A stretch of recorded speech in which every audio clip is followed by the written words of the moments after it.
پہنچا دیجیے، ان سے کہہ دیجیے کہ اگر تم اللہ تبارک و تعالی سے محبت کرتے ہو تو میری اتباع کرو، اللہ سے محبت کرتے ہو تو میری اتباع کرو۔ گویا اللہ تبارک و تعالی سے محبت کی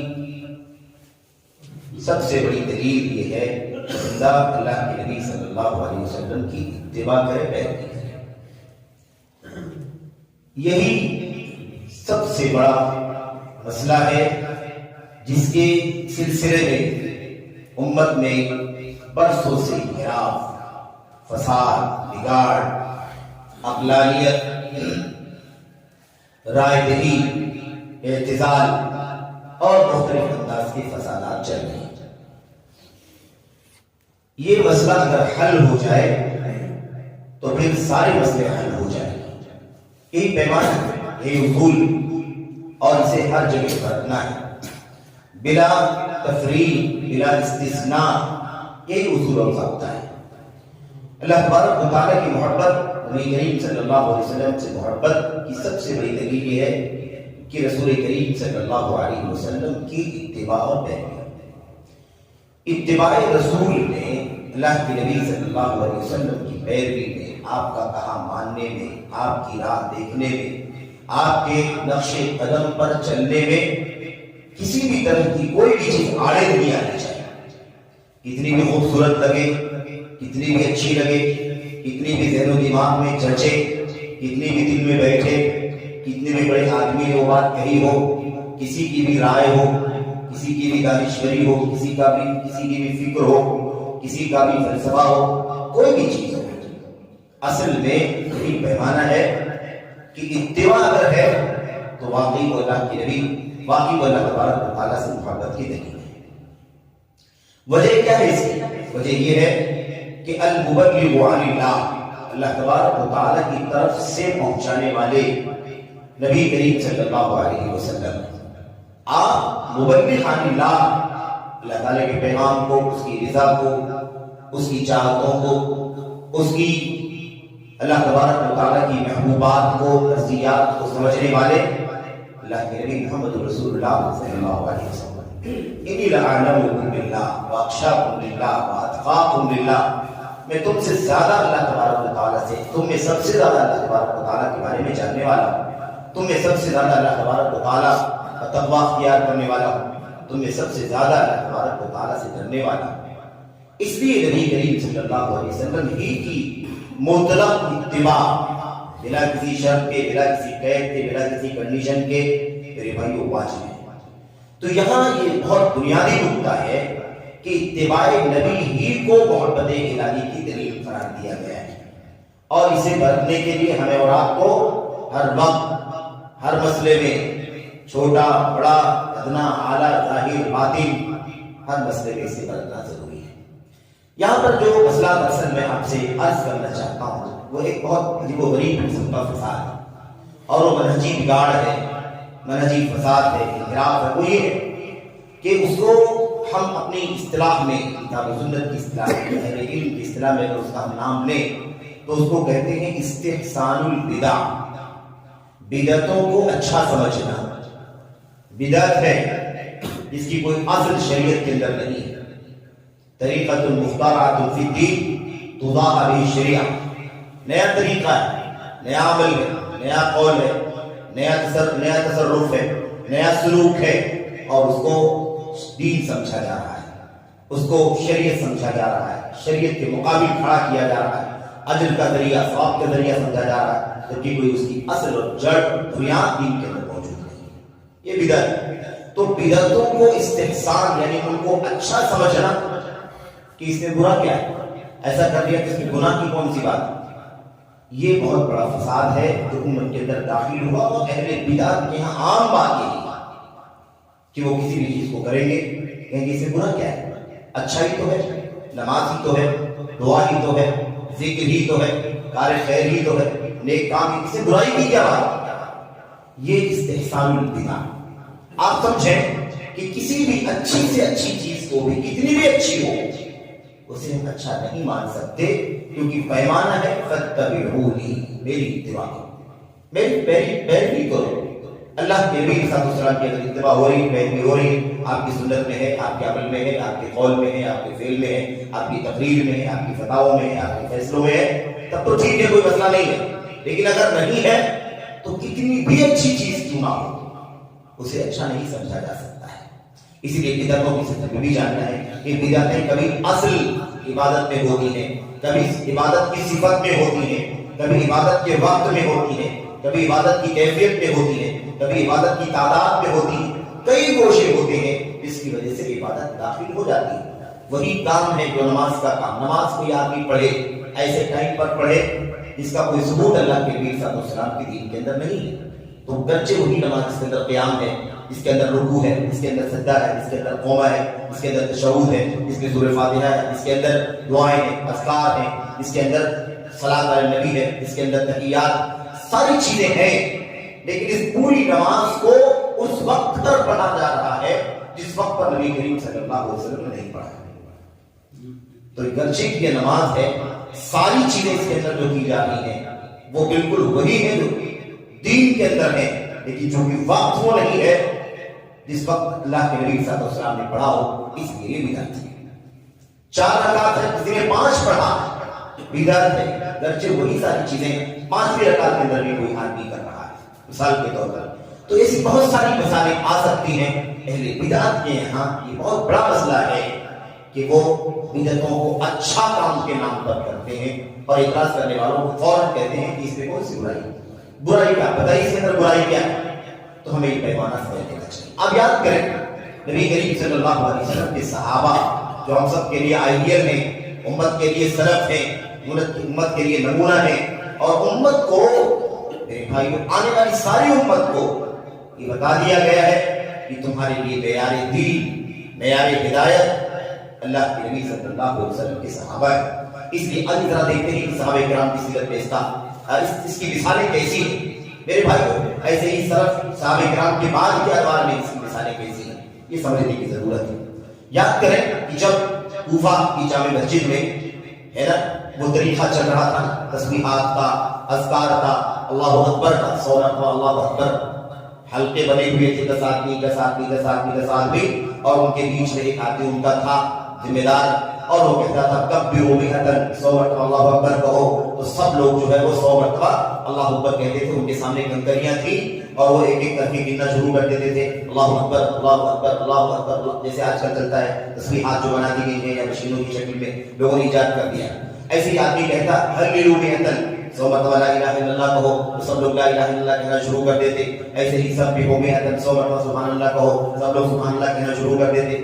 ایسے ہی یہ حلقے بنے ہوئے تھے، اور ان حلقوں میں ایک آدمی کہتا 100 مرتبہ یہ کہو، 100 مرتبہ یہ کہو، 100 مرتبہ یہ کہو، تو لوگ اسی اعتبار سے وہ کام کرنا شروع کر دیتے۔ یہ مسئلہ کوفہ کی جامع مسجد میں شروع ہو گیا۔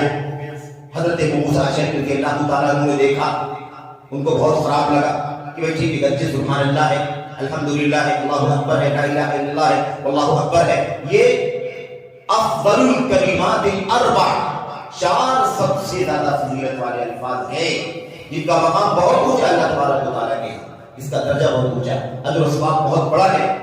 لیکن یہ طریقہ تو نبی کریم صلی اللہ علیہ وسلم کا نہیں رہا ہے کہ حلقہ بنا کر کے بیٹھا جائے، ایک آدمی کہے اور اس کا سب کنکریاں لے کر کے گننا شروع کر دے۔ یہ طریقہ تو نبی کریم صلی اللہ علیہ وسلم کا نہیں ہے۔ انہیں بہت عجیب و غریب لگا، لیکن انہوں نے ڈانٹنے کے بجائے، تنبیہ کرنے کے بجائے سوچا کیوں نہ اپنے سے بڑے علم والے تک یہ مسئلہ پہنچا دوں۔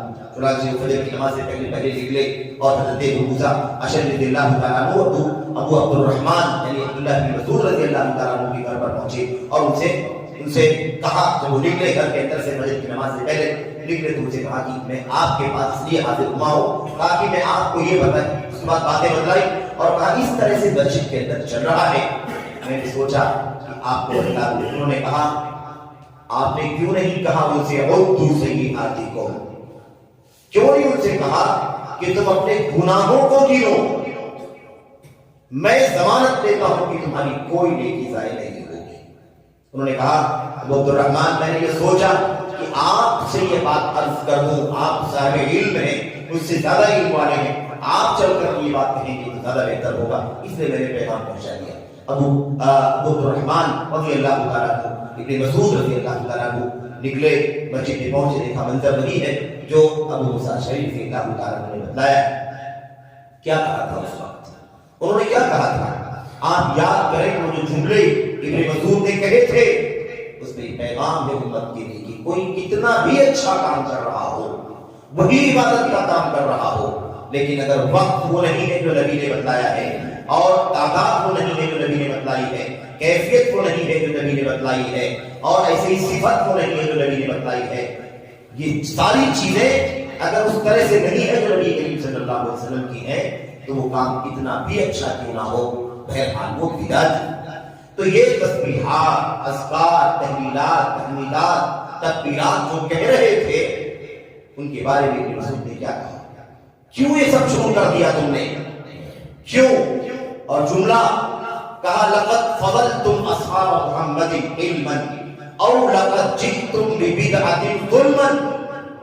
یاد رکھو میرے ساتھیوں، دو میں سے کوئی ایک ہی چیز ہو سکتی ہے، یا تو تم لوگ صحابہ سے اللہ کے نبی صلی اللہ علیہ وسلم اور نبی کے صحابہ سے علم میں زیادہ فضیلت والے ہو گئے، تمہاری فضیلت علم میں زیادہ ہے، ان سے زیادہ تم علم والے ہو گئے ہو، کیونکہ صحابہ تو اس طریقے کو نہیں جانتے تھے، جو اللہ کے نبی کے سامنے بیٹھنے والے، آپ کی صحبت میں رہنے والے، آپ کی خلوت جلوت میں سفر حضر میں آپ کے ساتھ رہنے والے، انہوں نے یہ طریقہ تو نہیں جانا، انہیں تو اس بات کا علم نہیں ہوا کہ حلقہ بنا کر کے کام کیا جا سکتا ہے۔ تو یا تو تم اللہ کے نبی کے صحابہ سے بھی زیادہ فضیلت والے ہو گئے ہو، بڑھ گئے ہو علم کے اندر، یا تو یہ ہو سکتا ہے، یعنی یا تو یہ بات ہو تم نے یہ سمجھاؤ، او لقد جئتم ببدعۃ ظلما، اور یا تو تم نے ناحق بدعت ایجاد کر لی ہے۔ سخت لفظوں نے استعمال فرمایا کہ اللہ کی قسم ہے ساتھیوں، ابھی تک نبی کریم صلی اللہ علیہ وسلم کے کپڑے پرانے نہیں ہوئے، ابھی کتنے دن ہوئے نبی کریم صلی اللہ علیہ وسلم کی وفات کو، ابھی نبی کریم صلی اللہ علیہ وسلم کے پیالے جس میں آپ کھانا کھایا کرتے تھے، وہ پیالے ٹوٹے نہیں ہیں، بوسیدہ نہیں ہوئے کپڑے، ٹوٹے نہیں پیالے، ابھی جلدی نبی کریم صلی اللہ علیہ وسلم کی وفات ہوئی ہے۔ ما اسرع حلقتکم یا صحابہ یا امت محمد صلی اللہ علیہ وسلم، کہا اللہ کی قسم ہے اتنی جلدی ہلاک ہونے لگے، اتنی جلدی برباد ہونے لگے اے امت محمد صلی اللہ علیہ وسلم کے لوگوں۔ یہ ساری باتیں ابن مسعود نے کہی تو حیران ہو گئے، وہ حلقے والے وہ تابعین تھے، وہ تابعین تھے، نبی کریم صلی اللہ علیہ وسلم کے صحابہ کے ساتھی تھے، ان کو کیا کہا؟ یہ ساری باتیں جب کہی حیران ہو گئے کہ ابن مسعود جناب کیوں ناراض ہو رہے ہیں، ہم تو سبحان اللہ ہی بول رہے ہیں، الحمدللہ ہی بول رہے ہیں، اللہ اکبر ہی بول رہے ہیں، لا الہ الا اللہ ہی کا وظیفہ پڑھ رہے ہیں، اس میں کون سی عیب کی بات ہے، اس میں کون سی عیب کی بات ہے؟ تو کیا کہا؟ ان اردنا الا الخیر، ہمارا مقصد تو نیکی، ہمارا مقصد تو نیکی ہے، ہم نیکی اور خیر کے علاوہ کچھ نہیں چاہتے۔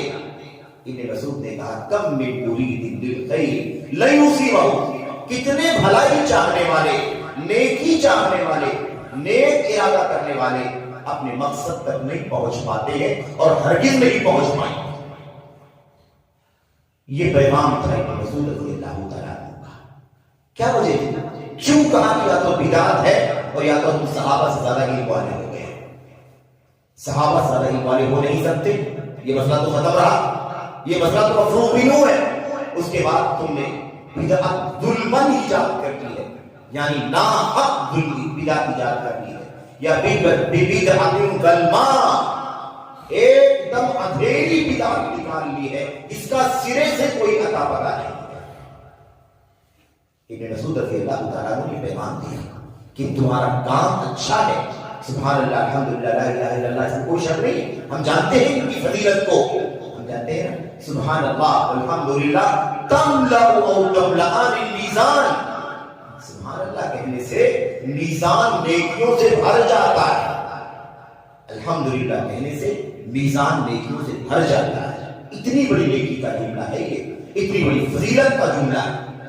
میرے بھائیوں، میرے بزرگوں، اللہ کے نبی صلی اللہ علیہ وسلم صحابہ کرام نے پوچھا تھا اے اللہ کے نبی ما افضل الکلام، سب سے زیادہ فضیلت والی بات کون سی ہے؟ افضل کلام کون سا ہے ذرا آپ بتلا دیجیے.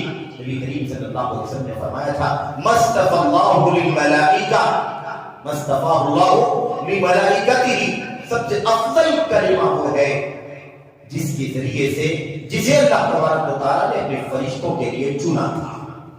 فرشتوں کے لیے کیا چنا تھا؟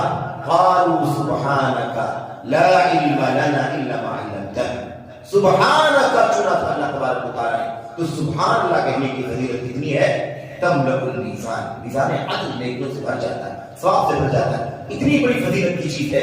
لیکن کیا کہا؟ تم بدعت ایجاد کر رہے ہو، تم نے ایک بدعت ایجاد کر لی ہے. یہ طریقہ نبی کریم صلی اللہ علیہ وسلم کا نہیں ہے. کتنی باتیں کہہ دی رسول نے تھوڑی دیر میں. کیا کہہ دیا؟ یہ بھی کہہ دیا، یہ بھی کہہ دیا ما اسرع ہلاکتکم یا امت محمد، اے امت محمد کے لوگوں کتنے جلدی ہلاک ہو رہے ہو. یہ ہلاکت کا راستہ ہے، یہ بدعت کا راستہ ہے.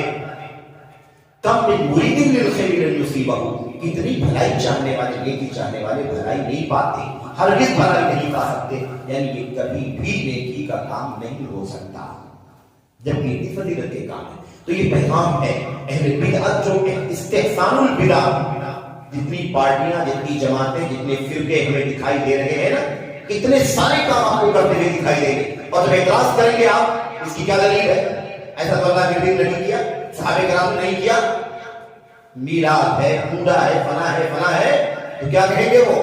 کہیں گے اس میں برائی کیا ہے، اس میں عیب کیا ہے؟ اچھا کام تو ہے، نیکی کا کام تو ہے، فضیلت کا کام تو ہے، اس میں عیب کی کون سی بات؟ اس طرح کی باتیں لوگ آپ کو کرتے ہیں. انہیں یہ بتانا ہے کہ یہ تمہارے کہنے سے کام اچھے نہیں ہو جائیں گے. یہ کام نبی کریم صلی اللہ علیہ وسلم نے اس کیفیت کے ساتھ، اس وقت کے ساتھ، اس تعداد کے ساتھ، اس صفت کے ساتھ نہیں کیا. اس لیے بدعت ہے، اس لیے یہ بدعت ہے. میرے بھائیو یاد کریں حضرت سعید بن المسیب رحمۃ اللہ علیہ کا جملہ، یہ تابعی ہے بلکہ سید التابعین ہے، تابعین کے سردار ہے، تابعین میں اونچا مقام کے مالک ہے. حضرت سعید بن المسیب رحمۃ اللہ علیہ نماز کے بعد فجر کی نماز میں پہنچے. نماز کی، فجر کی نماز سے پہلے، جماعت کھڑی ہونے سے پہلے انہوں نے دیکھا کہ ایک آدمی مسلسل دو رکعت پڑھتا جا رہا ہے. 2 رکعت پڑھتا ہے، سلام پھیرتا ہے، پھر 2 رکعت پڑھتا ہے، سلام پھیرتا ہے، پھر 2 رکعت پڑھتا ہے، سلام پھیرتا ہے. 2 کر کے کئی رکعتیں پڑھ ڈالا اس آدمی نے. وہ دیکھ رہے ہیں، سوچ رہے کہ شخص کیا پڑھ رہا ہوگا. اس وقت تو صبح صادق ہو چکی ہے، فجر کی اذان ہو چکی ہے. اب اس وقت تو صرف نبی کریم صلی اللہ علیہ وسلم کی سنت میں 2 رکعت ہے جو فجر کی ہم پڑھتے ہیں. اس کے بارے میں اللہ کے نبی نے فرمایا رکعت الفجر خیر من الدنیا وما فیہا. فجر کی 2 رکعتیں یعنی سنت کی 2 رکعتیں یہ دنیا اور دنیا کی ساری نعمتوں پر بھاری. تو 2 ہی رکعتوں سکھایا نبی کریم صلی اللہ علیہ وسلم. اور آپ ہلکی پڑھا کرتے تھے، قل یا ایھا الکافرون، قل اللہ احد کی تلاوت کرتے تھے اور مختصر پڑھتے تھے. یہ تو 2 رکعت کر کے پڑھتے جا رہا. بہرحال جب 1 بار 2 بار 3 بار جب دیکھا تو انہیں صبر نہیں ہوا. انہوں نے سلام پھیرنے کے بعد اس شخص سے پوچھا کہ بھئی آپ کیا پڑھ رہے تھے، آپ کیا پڑھ رہے تھے؟ یہ 2 رکعت کر کے آپ نے کئی مرتبہ پڑھا ہے، تو یہ کیا چیز تھی، کون سی نماز آپ پڑھ رہے تھے؟ تو اس شخص نے کہا کہ یہ نماز پڑھ رہا تھا. 2 رکعت کر کے کئی رکعت میں نے پڑھی ہے، اور کیا اس کے اندر ہے؟ کہا اللہ کے نبی صلی اللہ علیہ وسلم کی سنت تو 2 رکعت، آپ 2 رکعت ہی فجر کی نماز سے پہلے پڑھا کرتے تھے، تو یہ آپ نے 2 4 6 8 اتنی ساری کیوں پڑھ ڈالی؟ اس آدمی نے کیا جواب دیا؟ اس آدمی نے ایک سوال کے ذریعے سے جواب دیا. اس نے کہا هل يعذبني الله یا ايعذبني الله على الصلاة، کہ اللہ تبارک و تعالیٰ مجھے نماز پڑھنے پر عذاب دے گا؟ نماز ہی تو پڑھ رہا ہوں. اللہ کے نبی نے 2 پڑھا ہے، میں 4 پڑھ رہا ہوں. وہی جو 2 کی فضیلت ہے وہ مزید حاصل کروں گا، 4 پڑھوں گا، اور مزید حاصل کروں گا، 6 پڑھوں گا، اور مزید حاصل کروں گا، 8 پڑھوں گا. ايعذبني الله على الصلاة، کیا اللہ تبارک و تعالیٰ، آپ مجھ پر اعتراض کر رہے ہیں کہ نماز کیوں پڑھ رہا ہوں میں، تو کیا اللہ تعالیٰ مجھے نماز پڑھنے پر عذاب دے گا؟ ابو سعید نے ابن المسیب رحمۃ اللہ علیہ نے جواب دیا، اور وہی جملہ جو جواب انہوں نے دیا تھا وہ قیامت تک آنے والی انسانیت کے لیے، ساری امت کے لیے بہت بڑا سبق ہے اس کے اندر. انہوں نے کہا تھا انه لا يعذبك الله على الصلاة ولكن يعذبك على خلاف السنة.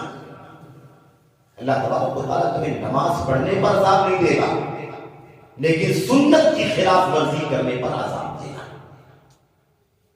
نماز پر عذاب نہیں دے گا تمہیں، ٹھیک ہے نماز پڑھ رہے ہو لیکن خلاف ہے سنت پڑھ رہے ہو، نبی کا طریقہ یہ نہیں ہے، اس لیے تمہیں اللہ تبارک و تعالیٰ اس مخالفت پر خلاف ورزی کرنے پر تمہیں اللہ تعالیٰ عذاب دے گا. تو آپ یہ پیغام لے جائیں، امت یہ پیغام لے. حضرت امام البانی رحمۃ اللہ علیہ اپنی کتاب کے اندر جہاں اس روایت کو اس اثر کو نقل کیا ہے ابن مسیب رحمۃ اللہ علیہ کو، وہاں پر یہ بات کہی ہے کہ یہ ایک بہت عظیم الشان قاعدہ ہے، بڑا عظیم الشان قاعدہ ہے. ابن المسیب کا یہ جملہ لا يعذبك الله على الصلاة وإنه يعذبك على خلاف السنة ایک بہت عظیم الشان قاعدہ ہے جو اہل بدعت کے رد کے لیے کافی ہے، جو اکثر و بیشتر بدعتوں کا استحسان کرتے ہیں. میرے بھائی ایک آدمی قبر پر کھڑا ہو کر کے اذان دیتا ہے، قبر پر کھڑے ہو کر کے اذان دیتا ہے. اسے پوچھا جائے کہ کیوں اذان دیتے ہو تو کہتا ہے اذان ہی کے تو کلمات ہیں، اس میں کون سا برا کام کر رہے ہیں. ہے کہ درود پڑھنے کی فضیلت ہم جانتے ہیں، صلی اللہ علیہ وسلم صلی اللہ علیہ وسلم ایک بار درود پڑھے گا اللہ تبارک و تعالیٰ 10 رحمتیں نازل فرمائے، ٹھیک ہے. لیکن اب اذان سے پہلے درود پڑھا جاتا ہے. بریلوی حضرات رضا خانی کیا کرتے ہیں، اذان سے پہلے درود پڑھتے ہیں، اور وہ بھی کوئی درود نہیں پڑھتے جو پڑھنا چاہیے.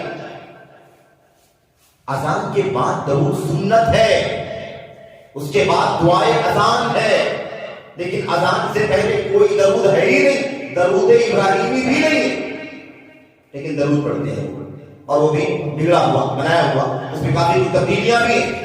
ان سے پوچھا جائے آپ لوگ یہ اذان سے پہلے درود کیوں پڑھتے ہیں، اذان کے بعد درود سنت ہے، تو کہتے ہیں اس میں برا کیا ہے، درود ہی تو پڑھ رہے ہیں کہ قبر پر جا کر کے سورہ فاتحہ پڑھتے ہیں. اعتراض کرو تو کہتے ہیں اس میں برا کیا ہے، سورہ فاتحہ ہی تو ہے. تو یہاں سب کا جواب کیا ہے، ایک قاعدہ ساری دنیا بدعت کے لیے ایک قاعدہ. اللہ تبارک و تعالی آپ کو اس عمل پر عذاب نہیں دے گا اگر وہ واقعی درست عمل ہے، لیکن خلاف سنت ہونے کی وجہ سے اللہ تبارک و تعالی تمہیں ضرور عذاب دے گا. فَلْيَحْذَرِ الَّذِينَ يُخَالِفُونَ عَنْ أَمْرِهِ أَن تُصِيبَهُمْ فِتْنَةٌ أَوْ يُصِيبَهُمْ عَذَابٌ أَلِيمٌ.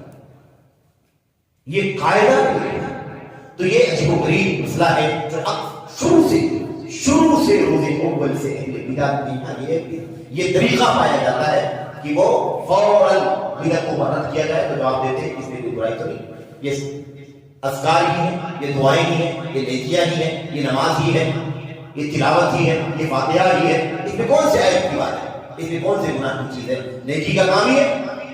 اس کا جواب یہ ہے میرے بھائیوں کہ طریقہ نبی کریم صلی اللہ علیہ وسلم کا نہیں ہے، سنت نبی کریم صلی اللہ علیہ وسلم کی نہیں ہے.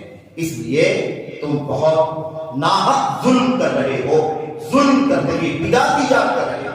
اللہ تبارک و تعالیٰ تمہیں اس بدعت پر، خلاف سنت پر، بدعت پر اللہ تبارک و تعالیٰ تمہیں عذاب دے گا، کیونکہ اللہ کے نبی علیہ السلام کی وعیدیں موجود ہیں. بدعت پر، اہل بدعت پر، بدعتیوں کے طریقے پر سلف امت نے بدعتیوں پر نکیر فرمائی ہے. بدترین چیزیں بدعتیں ہیں، بدترین چیزیں اس دین کے اندر بدعتیں ہیں، نئی چیزیں جو ایجاد کر دی گئی ہیں، چاہے وہ اصل چیز ایجاد کر لی گئی ہو یا صفت بنا دی گئی ہو، عادت بنا لیا گیا ہو، طریقہ تبدیل کر لیا گیا ہو، کیفیت بدل دی گئی ہو، وقت بدل دیا گیا ہو. میرے بھائی یہ سب کیا ہے، یہ سب کا سب بدعت ہے. تو بدعت فی اصل العبادہ ہوتا ہے، فی عددہا ہوتا ہے، فی وصفہا ہوتا ہے، فی کیفیتہا ہوتا ہے، فی وقتہا ہوتا ہے. بدعتوں کی بہت ساری شکلیں ہیں. بہرحال خلاف سنت کرنے پر اللہ تبارک و تعالیٰ عذاب دے گا، چاہے کوئی آدمی تلاوت قرآن کیوں نہ کر رہا ہو، چاہے کوئی آدمی نماز کیوں نہ پڑھ رہا ہو، چاہے کوئی آدمی اللہ کے نبی علیہ السلام پر درود کیوں نہ پڑھ رہا ہو، چاہے کوئی شخص اللہ تبارک و تعالیٰ کے ناموں کا ذکر اور وظیفہ کیوں نہ کر رہا ہو. اس لیے کہ وہ طریقہ نبی کریم صلی اللہ علیہ وسلم کا نہیں ہے، وہ تعداد نبی کریم صلی اللہ علیہ وسلم کی نہیں. کیفیت اور صفت نبی کریم صلی اللہ علیہ وسلم کی نہیں ہے. تو یہ منہج ہے, ہمیں جان لینا چاہیے کہ اصول یہ ہے کہ عبادت اللہ تبارک و تعالیٰ کی اور طریقہ محمد رسول اللہ صلی اللہ علیہ وسلم کا. علامہ ابن تیمیہ رحمۃ اللہ علیہ یہ بات بیان فرمائیے, جماع الدین اصلان, جماع الدین اصلان, دین کا خلاصہ اور اس کا نچوڑ دو چیزیں کیا ہیں؟ دین کا نچوڑ اور خلاصہ کیا ہے وہ؟ کہا ان اللہ یعبد الا اللہ وان لا یعبد اللہ الا بما شرع. عبادت صرف اور صرف اللہ تبارک و تعالیٰ کی ہوگی اور عبادت کا طریقہ وہ ہوگا جو اس نے اپنے نبی کے ذریعے سے امت تک پہنچا دیا. اس لیے کسی بھی بدعت کی کسی بھی طرح سے گنجائش نہیں ہے. یہ منہج صحابہ ہے, یہ منہج تابعین ہے, یہ منہج رسول ہے صلی اللہ علیہ وسلم. اس لیے بدعتوں کی استحسان کا جو طریقہ چل پڑا ہے اس کا جواب یہی ہے کہ آپ کو اللہ تبارک و تعالیٰ سنت کی خلاف ورزی کرنے کی وجہ سے عذاب میں مبتلا کرے گا. اللہ سے دعا کریں کہ اللہ تبارک و تعالیٰ ہم کو آپ کو سبوں کو سمجھنے کی توفیق عطا فرمائے.